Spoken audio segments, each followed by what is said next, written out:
I knew her coffee order, her travel routine, and exactly how long I could wait before handing her a tablet without making it feel like I was hovering.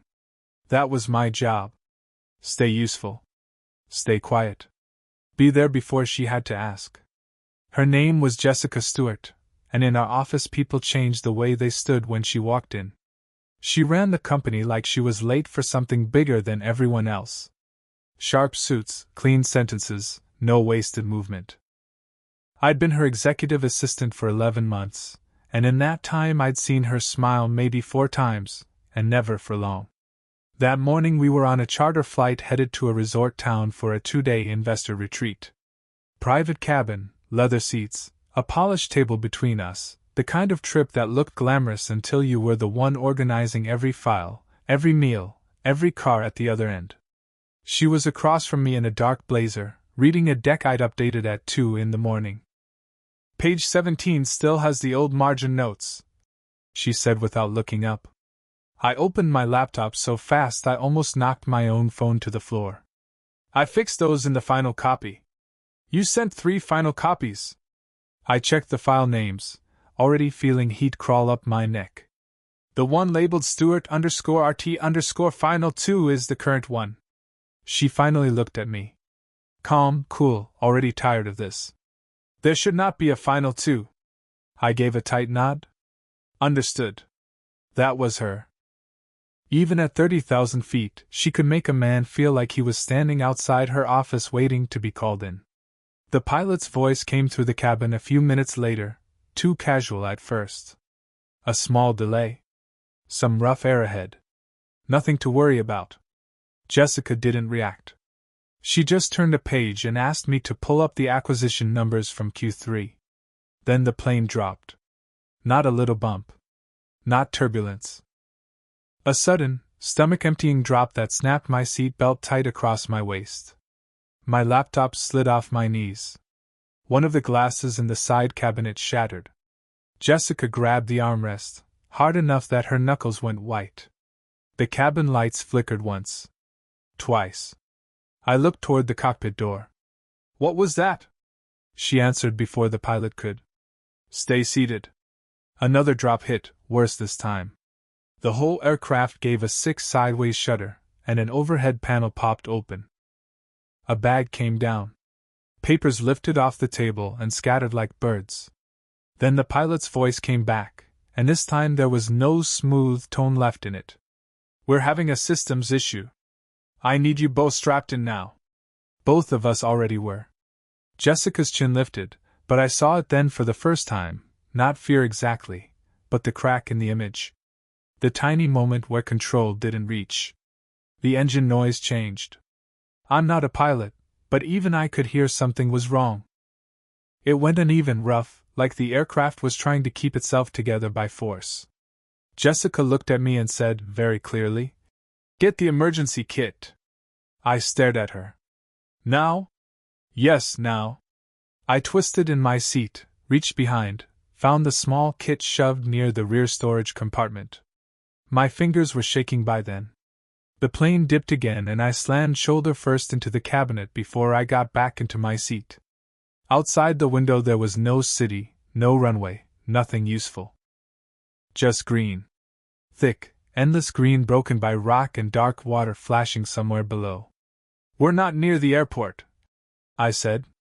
No, she said like I was wasting air. The pilot shouted something from behind the door, but the next jolt swallowed it. The nose angled down. My ears filled with the sound of metal rattling, loose things slamming around, Jessica breathing through her teeth like she was holding herself together one muscle at a time. I thought stupid things in that moment. That I had left my charger in the terminal lounge. That her folder tabs were color-coded and still somehow not enough. That I was 26 and wearing a pressed shirt to what might be the worst minute of my life. Brace! The pilot yelled. The landing wasn't a landing. It was impact, bounce, tearing noise, another impact, my head snapping sideways, seat belt cutting into me so hard I couldn't breathe. Something hot brushed my face. One of the side windows starred over. The world outside spun from trees to sky to dirt to bright white light, and then stopped so suddenly my teeth hit together. For a few seconds I heard nothing but ringing. Then smoke. Thin at first, then thicker, drifting in from the front. I fumbled for my belt, missed it, found it, shoved it open and almost fell into the aisle. My left arm burned from shoulder to wrist. Across from me, Jessica was still strapped in, eyes open but unfocused. Jessica. No answer. I grabbed her shoulder. Jessica. She blinked hard, sucked in a breath, and immediately tried to sit up straight like this was a meeting she had arrived late to. Then pain caught her. Her hand went to her side. Don't move too fast, I said. She shoved my hand off her. Check the pilot. Of course. Orders first. I pushed toward the cockpit, ducking under a bent panel. The door was jammed half open. Smoke was worse there. I called out twice. No answer. I could see enough to know he wasn't getting up and wasn't helping us out of this. I backed away fast. Jessica had gotten herself loose and was standing, one hand braced on a seat, breathing hard. Well? He's not coming. Her face changed for half a second. Just a second. Then it locked back down. Fine, she said. What do we have? The question almost made me laugh. We had torn leather seats, a broken cabinet, smoke, trees pressing in around the aircraft, and whatever was left of our luck. But I started checking anyway. Water bottles. 2 blankets. The emergency kit. A flashlight. My bag. Her bag. A few packaged snacks shoved into a side compartment. I grabbed everything I could carry. She tried to lift one of the cases from the floor and almost folded from the pain in her side. Leave it, I said. I said bring everything useful. And I said leave it. Her eyes cut to mine, sharp even now. You do not talk to me like that. Smoke curled lower through the cabin. I stepped closer, lowered my voice. Then get mad later. Right now we get out. For the first time since I'd met her, she didn't have an answer ready. We climbed out through a split in the fuselage into heat, mud, and a stretch of wild ground that felt completely detached from the life we had left that morning. No road. No buildings. No signal on my phone. Just torn metal behind us and wind moving through heavy trees. Jessica took 3 steps away from the aircraft and stopped, one arm wrapped around herself. I set the supplies down and looked around, really looked. This wasn't the kind of place where help just appeared. Whatever happened next depended on what the two of us did in the next hour. She followed my stare, then said quietly, Someone will find us. Maybe. Maybe not. But the sun was already moving, the smoke was still rising, and her blazer had a rip at the sleeve like the old world had started peeling off her before she was ready. I picked up the water, the kit, the blankets, and forced myself to sound steady. Until they do, I said, we keep each other alive. The first hour after that was just work. Not dramatic work. Ugly work. The kind that made your hands shake after the adrenaline wore off. I moved the supplies farther from the aircraft in case the fuel caught. Jessica tried to help, but every time she bent or twisted, her face tightened. She had bruising across her ribs, and a cut near her hairline that kept leaking in a thin line down her temple.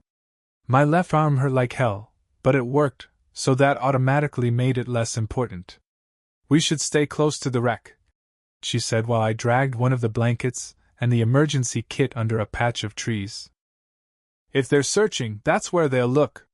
They'll also see smoke, I said. Which is great until the fire spreads. It hasn't spread. Yet. She hated that answer. I could tell. In the office, uncertainty was something she crushed with a decision. Out here, decisions didn't care who made them. I found a stretch of higher ground maybe 50 yards away where the trees thinned just enough to give us cover without trapping us beside the wreck. The ground was uneven and damp, but it was better than sitting in open brush waiting for night. Jessica followed slower than she wanted me to notice. When she reached me, she said, "How bad do I look?" The question caught me off guard. I glanced up and saw that she wasn't being vain. She was asking for a report, the same way she asked for numbers before a board call. Like you were in a plane crash, I said. She let out one breath that might have been the start of a laugh, then winced and pressed a hand to her side. Sit, I said. I'm fine. You're not. Her eyes narrowed, but after a second she lowered herself onto the blanket anyway, moving carefully, like each inch had to be negotiated. The emergency kit was small, made for the idea of disaster, not the reality of it. Bandages, antiseptic wipes, painkillers, a thermal sheet, some gauze, basic stuff. I crouched in front of her and held up a wipe. This is going to sting. Just do it. So I did. Cleaned the cut at her hairline while she stayed perfectly still except for her fingers digging into the blanket. Up close, without the office lighting and the polished version of her, she looked younger and more tired than I was used to. Human, basically. Which somehow felt stranger than the crash. You've got bruising on your ribs, I said. Possibly cracked, maybe not broken. You sound very sure. I'm not. But if it gets harder to breathe, tell me. I know how ribs work. Great. Then we're ahead of schedule. That got me a look. A real one. Not executive, not cold. Just offended enough to be honest. By late afternoon, I'd done 2 trips back to the aircraft. I found more water, 1 extra flashlight, a half-smashed food box with sealed protein bars, and a luggage case full of clothes that were useless except for layering. I also found her heels in the mud where one of the bags had split open. I picked them up, stared at them for a second, and actually laughed. When I brought them back, she looked at the shoes, then at me. Don't. I didn't say anything. You were about to. I was thinking it. She leaned back against a tree trunk with her jaw tight. I had a car waiting at the airstrip. Dinner with investors. A suite booked under a false name to avoid press. I had a schedule. I set the shoes aside. Now you have sneakers from somebody else's luggage. Better range. She looked down at the mismatched running shoes she'd put on 20 minutes earlier and said nothing. That silence told me more than any complaint would have. By the time the sun started dropping, I'd pieced together a rough shelter using the blanket, torn seat fabric, and branches cut from lower limbs. It looked pathetic, but it was something.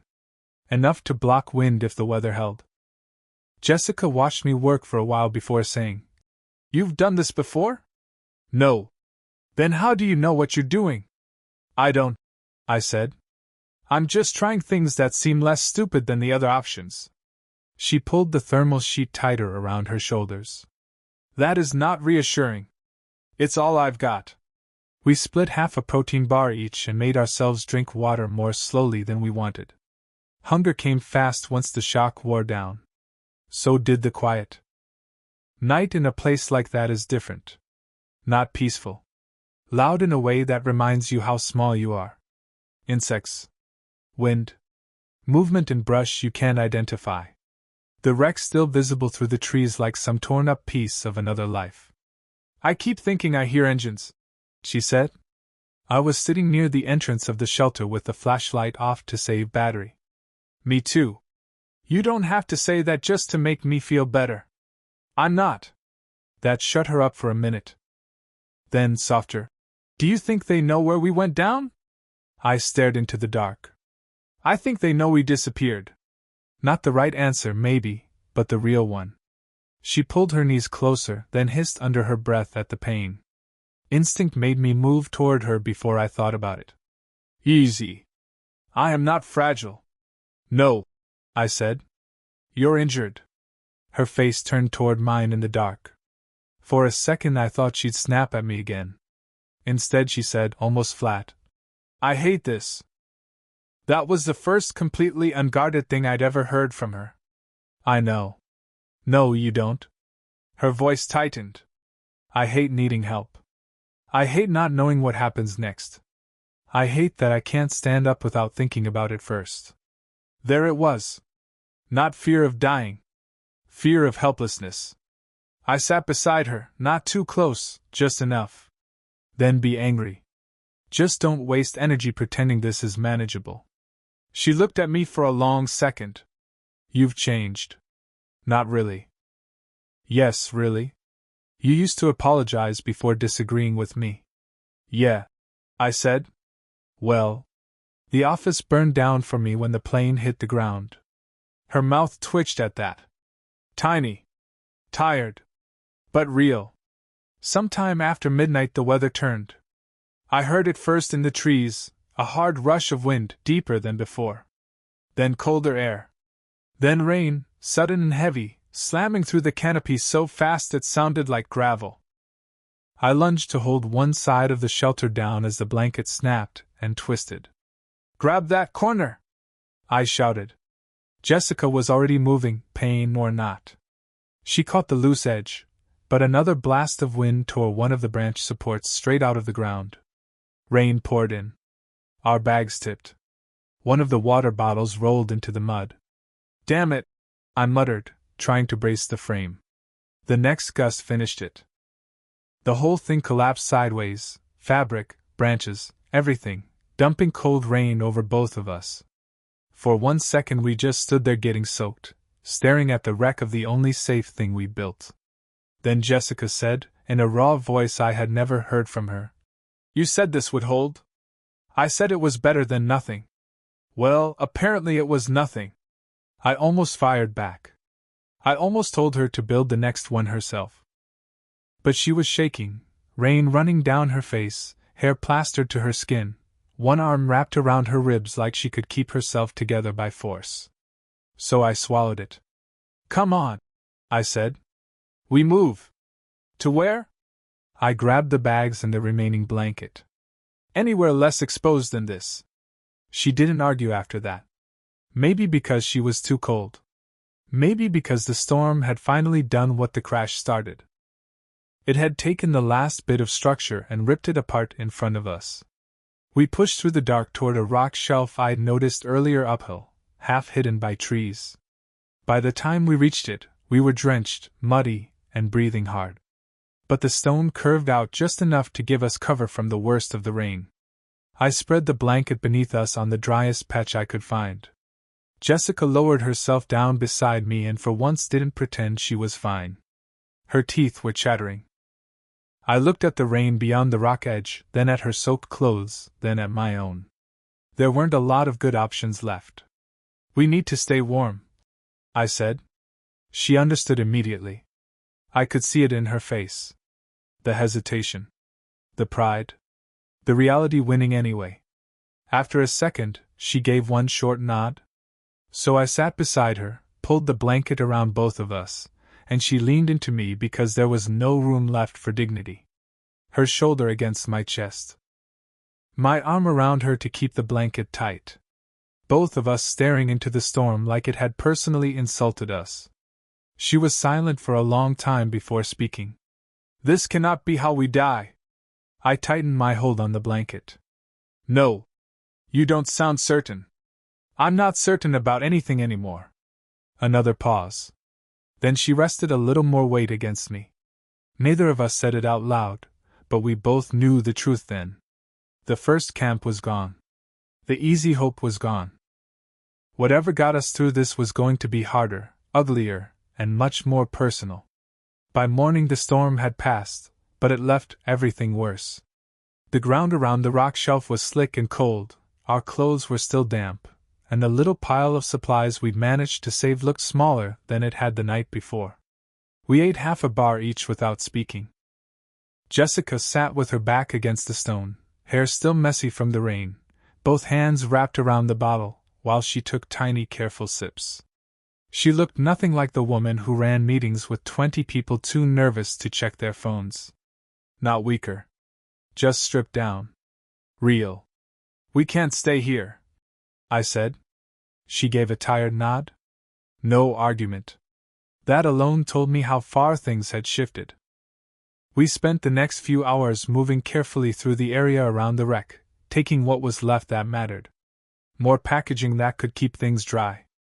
A seat cushion. A metal serving tray I thought I might use for collecting rain. One more bag of snacks that had been thrown under a bent row of seats. Jessica moved slower than me, but she kept moving. Every now and then I caught her jaw tighten when her ribs flared up, and every time she saw me notice, she looked away. By midday the heat came back hard. The damp cold from the storm was gone, replaced by that sticky, draining warmth that made your shirt cling to your back. Our water was almost gone. That changed the mood fast. Food felt like a problem for later. Water didn't.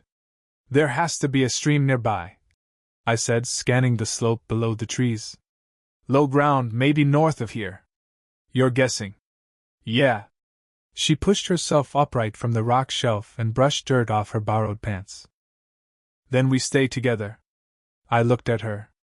If we both wander and one of us gets turned around, that's worse. I'm not staying here alone. The way she said it stopped me for a second. No edge. No command. Just flat fear trying not to sound like fear. I stepped closer. I'm not leaving for the day. I'll circle back, and if I don't find anything fast, I return. How fast? A couple hours. Her eyes held on mine. That's not an answer. It's the only one I have. She folded her arms, then winced and dropped them again. For a moment she looked like she was about to fight me on it anyway. Instead she said, "Take the flashlight. It's daytime. Take it." So I took it. Before I left, I showed her exactly where I'd stacked the supplies, where the spare bandages were, where the sharp piece of metal I'd kept for cutting sat under the blanket. Dumb little details. Practical things. I kept talking longer than necessary because something in her face made it hard to turn away. I'll mark my path, I said. Broken branches, cloth strips where I can. Stay here unless you hear me. She gave one short nod. Then, quieter, "Don't be stupid." I almost smiled. You too. I headed downhill through thick brush and wet earth, listening for anything that sounded like moving water. At first all I heard was insects, and my own breathing.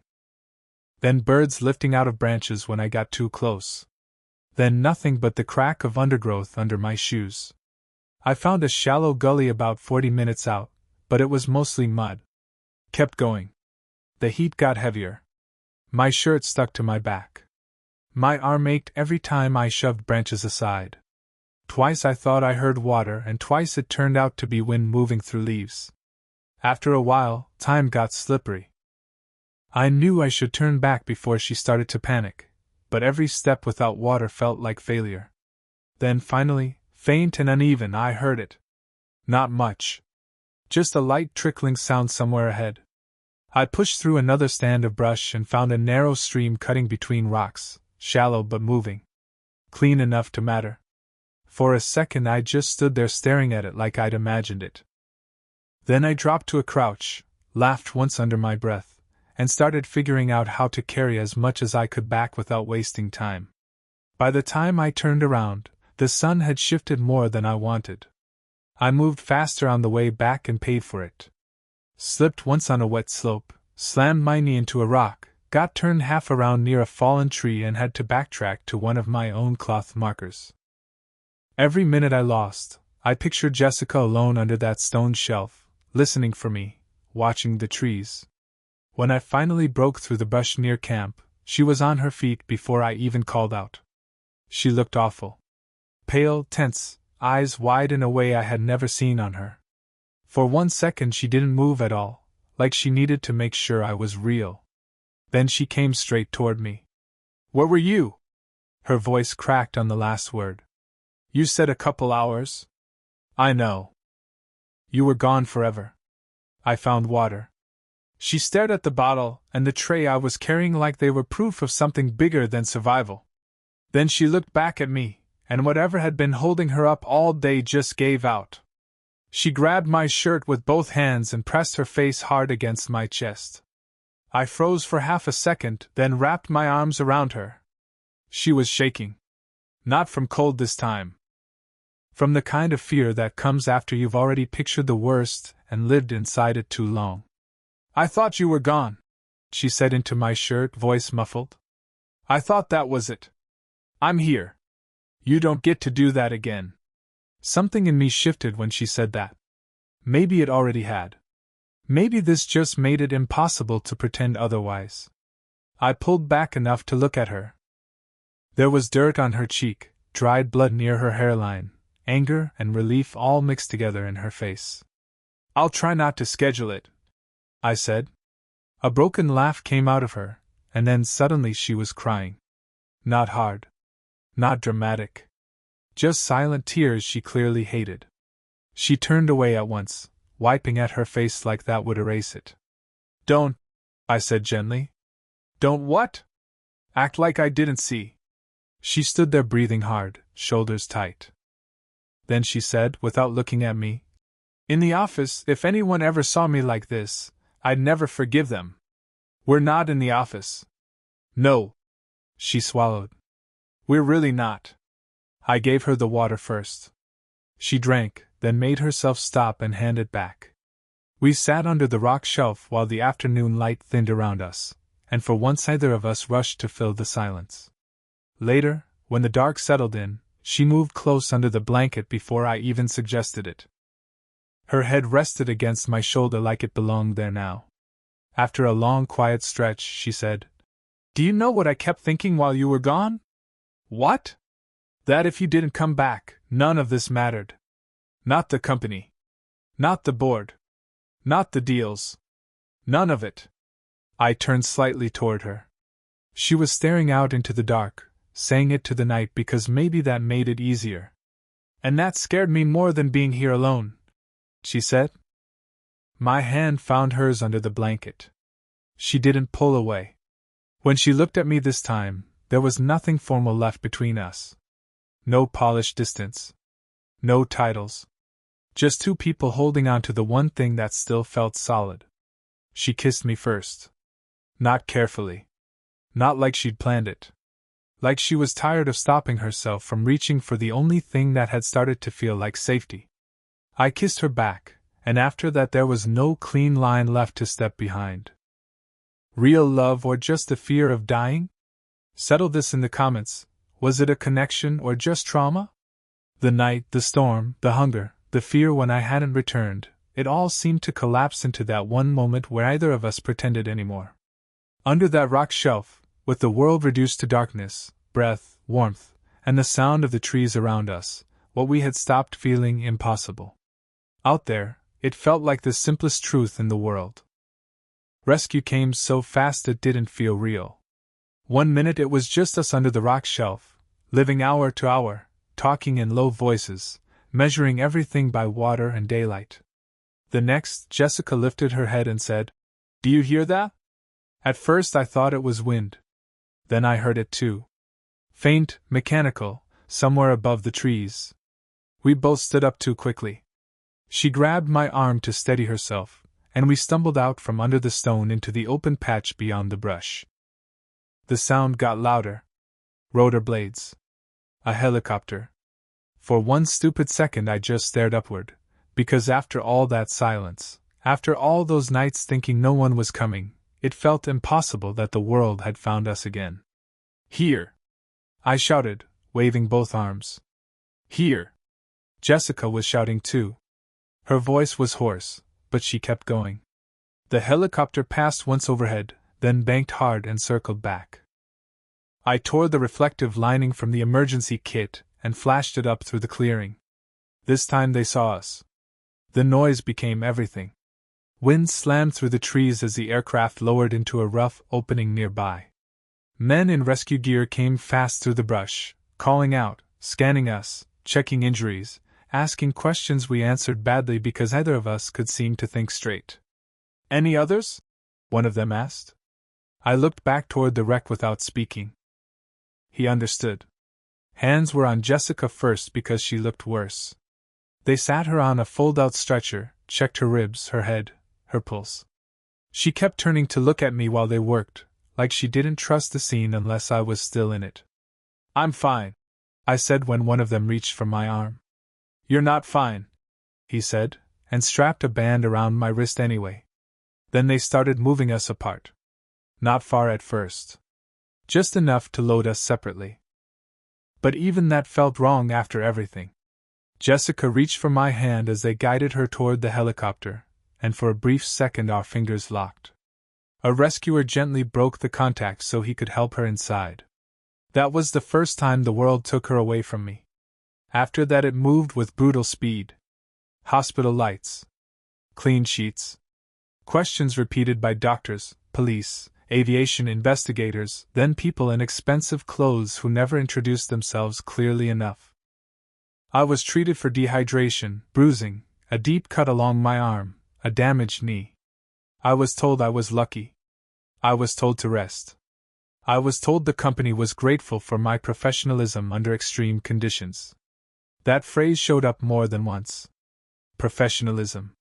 Like they were already building a wall out of language. I asked about Jessica the first day. The nurse said she was stable. I asked if I could see her. She said visitors were restricted. I asked again the next morning and got told her medical team was limiting access. Medical team. By day 3, the wording changed. Her office appreciates your concern. Her advisors are managing communications. Ms. Stewart is focusing on recovery. It was amazing how quickly she stopped being Jessica once there were suits involved. I got one message from someone in HR thanking me for my remarkable service during a tragic event. Another from legal asking me not to speak to reporters. Then a carefully worded call from a senior operations director saying the company was reviewing organizational changes in light of the incident, and wanted to make sure I had space to recover privately. Space.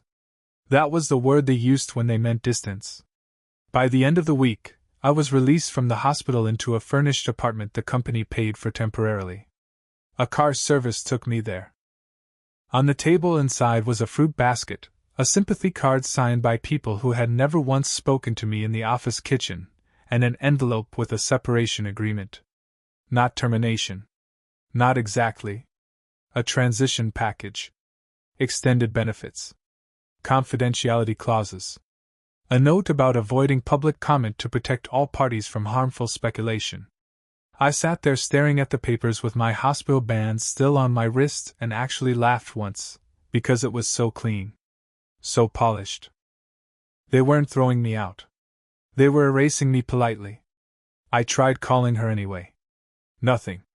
I sent one message to the number I had used for 11 months to manage her life. No reply. I emailed an address only her inner circle knew. The next morning I got a response from legal saying future communication should be routed through official channels due to the sensitivity of the situation. Official channels. They had taken the woman who had clung to me under a rock shelf in the dark and buried her under process in less than a week. The worst part was that part of me understood how it looked from the outside. CEO survives crash with junior staff member. Days alone. No witnesses. Then whatever happened out there follows them home. Headlines would eat that alive. Investors too. Board members would pretend they were protecting the company, but really they were protecting the image of control she'd built for years. And she was good at control. Too good. A story started appearing in the media anyway, but stripped down and polished. Brave executive. Miraculous survival. Young assistant praised for calm response. No mention of the nights. No mention of her hand in mine. No mention of the way she had looked at me when I came back with water like I was the only thing standing between her and the end of herself. I stopped reading after a few days. Then came the final call. A board representative, smooth voice, careful tone.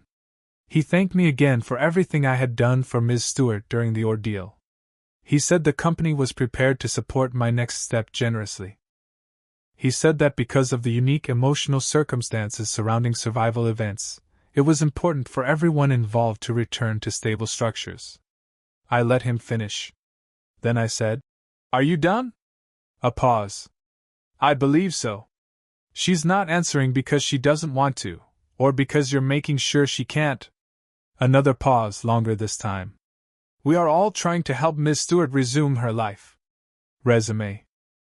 Like what happened out there had been some break from reality instead of the first honest thing either of us had lived in years. After the call I signed nothing. I packed my bag, left the apartment, and rented a small place 3 towns over with what savings I had. It was quiet there. Too quiet. Some mornings I woke up expecting to hear rain on stone or Jessica shifting under the blanket beside me. Instead, there was traffic outside and a radiator clanking in the wall. That hurt more than the crash sometimes. 2 weeks passed. Then 3. I told myself that if she wanted to find me, she would. I also told myself the board had won, that maybe once she got back into the glass offices and the controlled rooms and the version of herself the world understood, what happened with me would start to feel impossible to her too.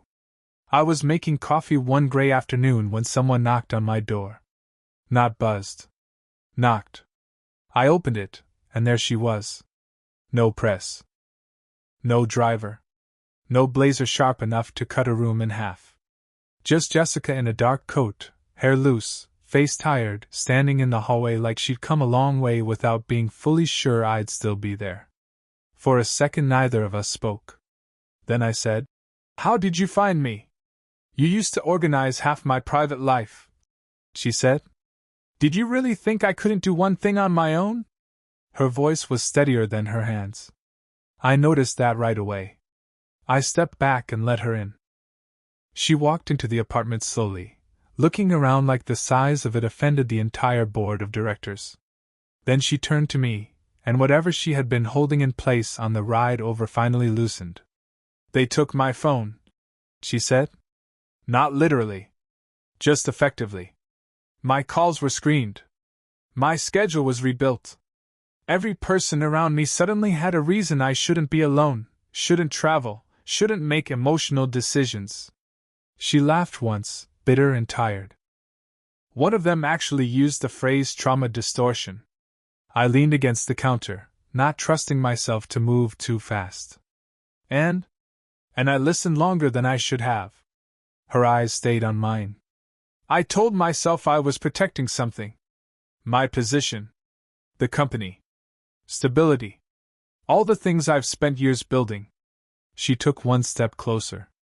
And then I realized all they were really protecting was the version of me that existed before that plane went down. The room felt very still. I said carefully, "Jessica, if you're here because you feel guilty." She cut me off. "Don't insult me." I shut up. She came the rest of the way toward me then, close enough that I could see the strain in her face, the lost sleep, the effort it had taken to get here. "When I thought you were gone," she said, "that was the clearest moment of my life. And when they kept me from you after we got back, it was the second clearest. I didn't move. Barely breathed." She swallowed once. "I am done letting other people tell me what my real life is." Then she reached for me. I caught her hand, pulled her in, and when she kissed me this time there was no storm, no wreckage, no fear of being found too late. Just the solid fact of her being here because she chose to be. When we pulled apart, she rested her forehead against mine and let out a breath that sounded like she'd been holding it since the helicopter. "They're going to hate this," I said. "I know. You could lose a lot." "I know." I looked at her for a long moment. "And you still came." She gave the smallest nod. "I came to stay if you'll let me." That was it. No speech. No polished explanation. Just her, in my apartment, choosing me with the same certainty she used to bring into boardrooms, only this time it was real in a way the rest of her life never had been. So I said yes.